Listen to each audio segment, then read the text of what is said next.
আবু জেহেল পাথরের কঙ্কর মুঠের মধ্যে করে আইনা বলছে, মোহাম্মদ এটার ভিতরে কি কও, তাহলে ইমান আন। নবী বললেন, আমি না বলি, বরং এটারে জিগাও, সে আমারে চিনি নিটা জিডেই হোক। আবু জেহেল কম কিতেরে, আরে কিতেরে বাবা রে, বাতিজা তো শক্ত বাতিজা। আল্লাহ নবী বলেন, বলো ভেতরে যা আছো বলো, তুমি চিনো কিনা আমাকে। পাথরের কঙ্কর, নাতাকাল হাজার,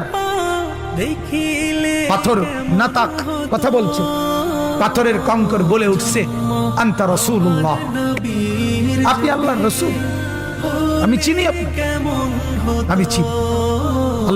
এক গ্লাস দুধ 120 জন সাহাবী পান করছে, এটা নবীর মুজিজা না?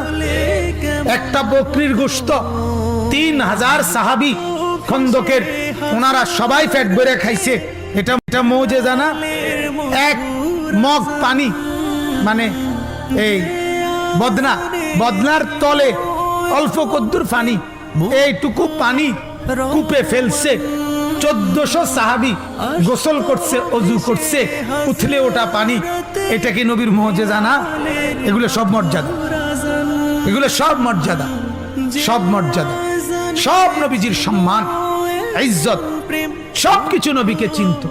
জামাদাত, হাইওয়ানাত এবং জিন, ইনসান, কুল কায়নাত আল্লাহর নবীকে চিনত।